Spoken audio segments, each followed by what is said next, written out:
हाँ, तो class 10th वाले अब जाग गए होंगे। वैसे तो आपको पता है कि साइंस का पूरा पेपर, एसएसटी का पूरे पेपर मोस्ट लगा, हालांकि मैं पूरे लगा भी नहीं पाया, कुछ बिजी हो गया था, लेकिन फिर भी बहुत अच्छा पेपर अपना हुआ।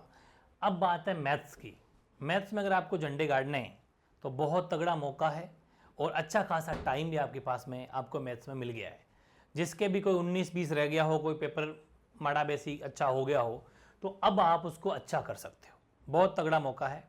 कैसे कि भाई 5-6 दिन पड़े हैं आपकी छुट्टियां, आज एक दिन निकला अभी, तो 5 दिन अभी फिक्स पड़े हैं आपके पास में। और 80 नंबर का जो पेपर है, इसमें अगर आप में हिम्मत है तो 80/80 भी ला सकते हो, इसमें कोई दो राय नहीं है। और मैं जो आपको ये कैप्सूल दे रहा हूँ, इन कैप्सूल को अगर आपने ढंग से ले लिया, भाई जैसे एक डॉक्टर कैप्सूल देते हैं तो उसको कहते हैं कि आपको दिन में 3 बार लेना है, तो 3 बार लेना, 3 बार लोगे तभी असर करेगा, वरना असर नहीं करेगा वो। वैसे अगर ये जो कैप्सूल है, वेरी इंपॉर्टेंट क्वेश्चन है, इनको अगर आप ढंग से कर लेते हो तो 100% पेपर पूरा ही मिलेगा मैथ्स के अंदर, तो पूरा ही मिल जाएगा। ठीक है ना, बस बेस मजबूत करना है, ढंग से करना है। अब मैं आपको एक छोटी सी बात बताना चाहता हूं कि अपने कौन कौन चैप्टर में आपको अपलोड कर चुका हूं, जिस इनको पढ़ के चले जाना, जिसके बाहर कोई क्वेश्चन चला जाए तो जरूर कमेंट कर देना, नहीं जा सकता। सारे तरीके तोड़ मरोड़ के जबरदस्त तरीके से आपको फिल करा दिए हैं।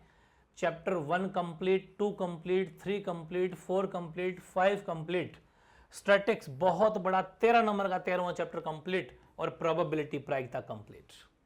यानी कि मैं अगर नंबरिंग के हिसाब से 4 4 4 4 6 13 4 39 39 नंबर, 39 मार्क्स, 39 नंबर, राजस्थानी भाषा में 39 नंबर है ना, वैसे 39 सही होता है। तो 39 जो है 39 नंबर, 39 मार्क्स, मतलब 80 में से 40 ही मान लीजिए, 50% कैप्सूल अपलोड है। जो समझदार था वो तो करना शुरू हो गया होगा। मैं आपको फिर बता दूं, अगर नहीं किया हो तो ये वाला चैप्टर सबसे पहले करना।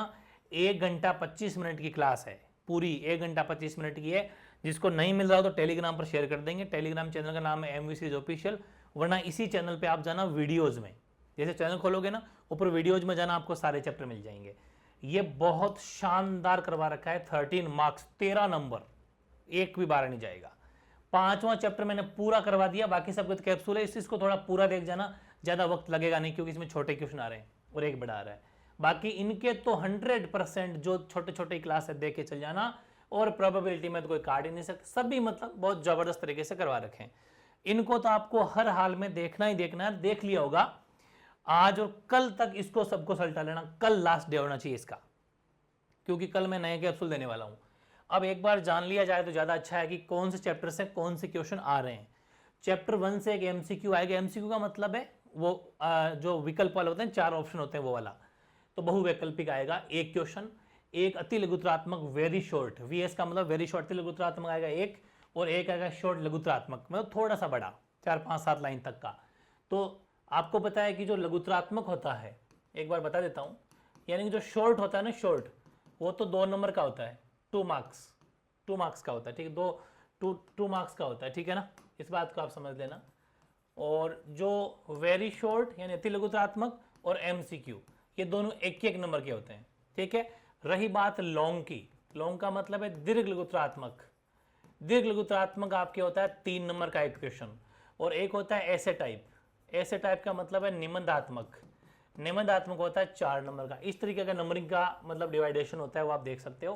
तो इस हिसाब से देखो, 2 का तो ये हो गया, एक ही, एक कुल मिला के 4 नंबर का पहला चैप्टर हो गया। चैप्टर 2 में भी एक एमसीक्यू आ रहा है, एक वेरी शॉर्ट आ रहा है, एक लघुतरात्मक आ रहा है, 2 नंबर का ये, 3 एक 4 नंबर का ये हो गया। तीसरे से एक एमसीक्यू आ रहा है, एक वेरी शॉर्ट आ रहा है, एक शॉर्ट आ रहा है, 4 का ये हो गया, 2 एक 3 एक 4 का हो गया, ठीक है। और चैप्टर 4 से सिर्फ एक ही क्वेश्चन आ रहा है, हालांकि मैंने छोटे बड़े सारे करवा दिए, लेकिन चैप्टर 4 से सिर्फ एक ही क्वेश्चन आ रहा है। बस ढंग से कैप्सूल पढ़ के चले जाना, 4 नंबर का क्वेश्चन आएगा, बाहर जा ही नहीं सकता, 4 मार्क्स का, ठीक है। हालांकि मैंने छोटे भी करवा दिए, लेकिन आप छोटे वाला भी पढ़ के जाना।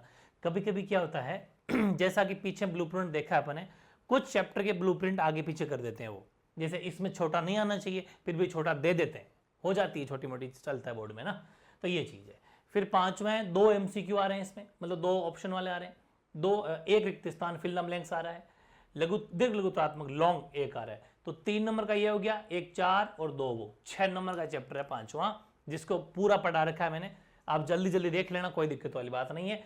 5.2 में से समथिंग शायद बड़े क्वेश्चन आने के चांस है, चैप्टर 6 की मैं बात करूं, इसमें एक एमसीक्यू आ रहा है, एक वेरी शॉर्ट, एक लघुत्रात्मक, 2 3 एक 4 नंबर का ही चैप्टर आपका हो जाता है। फिर है 7वां, इसमें एक एमसीक्यू है, एक वेरी शॉर्ट लघुत्रात्मक है, एक शॉर्ट आ रहा है इन लघुत्रात्मक और एक दीर्घ लघुत्रात्मक, यानी ये 7 नंबर का चैप्टर है। 3 2 5 इसका कैप्सूल बनाने की चांस है, मैंने इसका कैप्सूल बना दूंगा आपके जल्दी, कल शायद इसका कैप्सूल मिल जाएगा। ये 7 नंबर पक्के लेके रहना, बहुत बड़ा वेटेज है 7 नंबर। और फिर ये ट्रिग्नोमेट्री आ जाती है। ट्रिग्नोमेट्री में छोटे क्वेश्चन ज्यादा आ रहे हैं, एक एमसीक्यू आ रहा है, एक रिक्तिस्थान, रिक्तिस्थान का मतलब फिल इन द ब्लैंक्स, और एक शॉर्ट क्वेश्चन आ रहा है लघुत्रात्मक, और निबंधात्मक भी बड़ा भी आ रहा है 4 नंबर का, 4 और 2 6 एक साथ 8 नंबर की ट्रिग्नोमेट्री है भाई, ढंग से कैप्सूल बना देंगे। 9वें चैप्टर में जो कि हाइट एंड डिस्टेंस वाला चैप्टर है, उससे एक एमसीक्यू आ रहा है, एक वेरी शॉर्ट, तो लघुत्रात्मक 2 आ रहे हैं, लघुत्रात्मक शॉर्ट 1 आ रहा है, तो 2 नंबर का ये हो गया, 2 ये 2 4 एक 5 नंबर का ये आपके चैप्टर हो जाता है। 10वें की बात करूं तो एक एमसीक्यू आ रहा है, एक शॉर्ट या लघुत्रात्मक आ रहा है, एक लॉन्ग दीर्घ लघुत्रात्मक आ रहा है, तो 3 नंबर का 2 5 एक 6 नंबर का 10वां चैप्टर हो जाता है। 11वें चैप्टर में तो लगभग छोटे ही छोटे ज्यादा आ रहे हैं, एक तो एमसीक्यू, एक रिक्तिस्थान फिल इन द ब्लैंक्स, मतलब फिल इन द ब्लैंक्स, एक वेरी शॉर्ट अति लघुत्रात्मक, तो 3 तो छोटे ही हो गए, एक लघुत्रात्मक 2 नंबर का ये, तो 3 और 2 5 का ये हो जाता है। 12वें में एमसीक्यू एक आ रहा है, रिक्तिस्थान फिल इन द ब्लैंक्स एक आ रहा है, अति लघुत्रात्मक वेरी शॉर्ट 2 आ रहे हैं, लघुत्रात्मक 1 आ रहा है, तो 1 तो 2 नंबर का तो ये हो गया, 2 2 4 एक 5 एक 6 नंबर का आपका चैप्टर हो जाता है। 13वां है भाई 13 नंबर का, तभी मैंने इसको 1.5 घंटे की क्लास, 1 घंटा 25 मिनट की क्लास ली, उसमें छोटे क्वेश्चन में डाले, क्योंकि इसमें 2 एमसीक्यूज, 2 रिक्तिस्थान फिल द ब्लैंक्स, एक लघुत्रात्मक शॉर्ट, एक दीर्घ लघुत्रात्मक और एक निबंधात्मक। निबंधात्मक तो लगभग वो मीडियन से आएगा, जिसमें एक्स और वाई की वैल्यू भी पूछ सकता है आपसे। लॉन्ग वाले के अंदर माध्य निकलवा सकता है, मतलब मीन निकलवा सकता है आपसे। लघुत्रात्मक के अंदर जो मैंने आपको एक्स की वैल्यू निकालना बताई है वहां से आ सकता है, और एमसीक्यूज रिक्त स्थान में तो कोई फॉर्मूला पूछ सकता है, कुछ भी पूछ सकता है, लेकिन आएगा उस सेशन में से ही, उसको ढंग से पढ़ के चला जाना, फिर कोई टाइम रहे तो कुछ और पढ़ जाना। और लास्ट 14 चैप्टर में से एक एमसीक्यू आ रहा है, रिक्त स्थान आ रहा है, एक लघुत्रात्मक, ये 4 नंबर का है। कुल मिला के 80 नंबर का ये मामला था भाई, 4 और 13 इस पूरा 6 6 5 पूरा ना, कुल मिला के 13 मार्क्स का ये मामला है। 40 नंबर की क्लासेज अपलोड है, ढंग से पढ़ने लग जाना। और अब आपको करना क्या है, किस हिसाब से वेटेज देना है, क्योंकि चैप्टर टोटल देखूं मैं, अगर टोटल जो चैप्टर है आपके, टोटल चैप्टर है 14 है आपके पास में। दिन में अगर कोई बच्चा ऐसा है जिसने आज पढ़ाई नहीं करी, ऐसे भी महान मूर्तियां होती है, कोई बात नहीं, कल से देख लेना, कल 22 तारीख है ना, कल 22 है, 23 24 25 26 तक है शायद छुट्टी, 27 का पेपर है, तो ये जो 5 दिन है चैप्टर 14, अब भी अगर पढ़ना शुरू करो तो आज से ही शुरू कर दो, तो चैप्टर 13 को सबसे पहले सलटा दो, जिसका आपको लिंक मिल जाएगा, टेलीग्राम पे चल जाना, और फिर चैप्टर 1 2 3 एक साथ सलटा सकते हो आप, इसको एक स्लॉट में ले लो, ठीक है। फिर आपके सामने चौथा 5वां एक साथ कर सकते हो, और एक इस 13 के साथ में आप चैप्टर को 14 भी रख लेना, प्रायिकता वाला, प्रोबेबिलिटी वाला।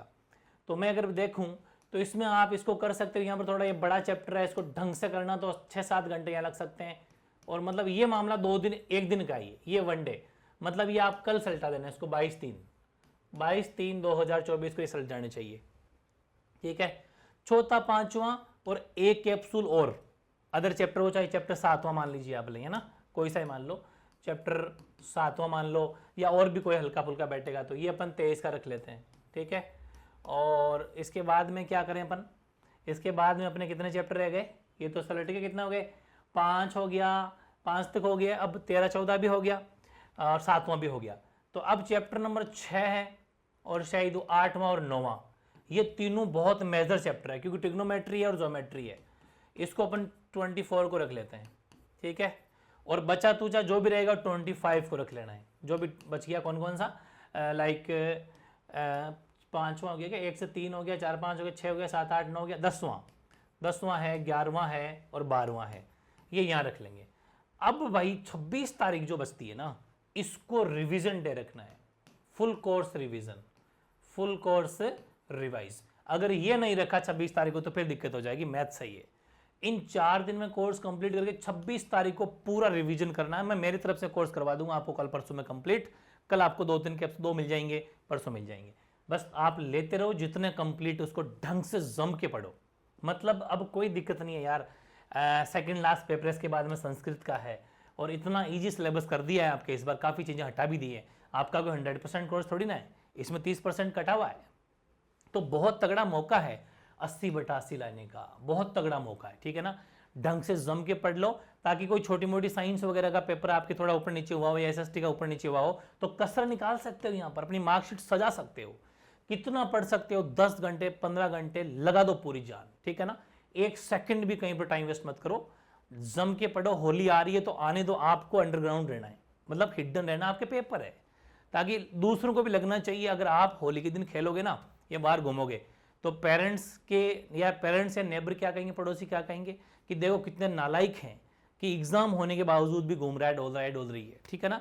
इसलिए आपको ऐसा फील भी करवाना है, आपके पेपर है, और करवाने को कोई स्पेसिफिक नहीं होता है, बस घर के अंदर की पढ़ाई करनी है, ताकि एक अच्छा मैसेज आए कि भाई एग्जाम है, पढ़ रहा है या पढ़ रही है, ठीक है ना। आपके पेरेंट्स की तरफ से अच्छा मैसेज आएगा, आपके पड़ोसियों, नेबर, भाई बहन, चाचा चाची सब, उनसे भी एक अच्छा मैसेज आएगा, लगना भी चाहिए पढ़ने वाले हो। इसलिए पूरी मेहनत करो, आपकी मार्कशीट सजेगी, फिर जिस दिन जून में रिजल्ट आएगा उस दिन इंतजार करोगे रिजल्ट अब आप कैसा जाएगा। क्यों? क्योंकि पेपर अगर बिगड़ा हुआ है तब तो डरोगे, धड़कने तेज रहेगी। पेपर अच्छा हुआ तो कोई टेंशन नहीं, अच्छा ही आएगा यार, 80-90 बनेंगे आराम से, 95 बनेंगे, 98 बनेंगे। लेकिन अगर पढ़े नहीं हो तो फिर डरोगे वहाँ पर, और कितनी मुश्किल होगी जब आंखें काटोगे बेटे बेटे यार उसके 90 बन गए, मेरे 60 ही बने, 58 ही बने, कितना वो लगेगा, ठीक है। इसलिए पूरी जान लगा दो, फिर थोड़े 5-7 दिन रेस्ट कर लेना एग्जाम के बाद में, लेकिन अभी पूरा दम खम दिखा दो। बहुत ज़बरदस्त मौका है। फिर अपन बातें करेंगे और भी कि आपको 10th के बाद में क्या सब्जेक्ट लेना चाहिए, किस सब्जेक्ट में ज़्यादा बेनिफिट है, वो भी मैं आपके लिए सेशन बनाऊंगा। बस आप पढ़ते रहो, मैं ये कह रहा हूँ कि जोश जुनून बना रहना चाहिए। अभी तो आपकी शुरुआत है, अभी आपको 11th पढ़ना है, 12th पढ़ना है, उसके बाद में ग्रेजुएशन करनी है, कॉम्पिटिशन की, अभी तो पढ़ाई अभी शुरू करनी है। छुट्टियों को एंजॉय नहीं करना है, छुट्टियों में तो पढ़ाई शुरू करनी है, अब तो ज़्यादा पढ़ना है। जो बड़ी क्लास में जाओगे जो ही ज़्यादा से ज़्यादा पढ़ना होता, ठीक है। तो ये कुछ बातें बतानी थी, और भी कोई हेल्प चाहिए स्पेसिफिक अलग से तो मैं आपके अलग से वीडियो बना दूंगा। बाकी इसमें बहुत कुछ बना रखा है, ग्राफ का भी अलग से वीडियो बना रखा है, सब कुछ बना रखा है। आराम से जम के पढ़ो, 7-8-10 वीडियो आपके मैथ्स के बने हुए हैं, उन सभी को पढ़ना है, ठीक है ना। चलिए फिर मिलते हैं नए सेशन के साथ में।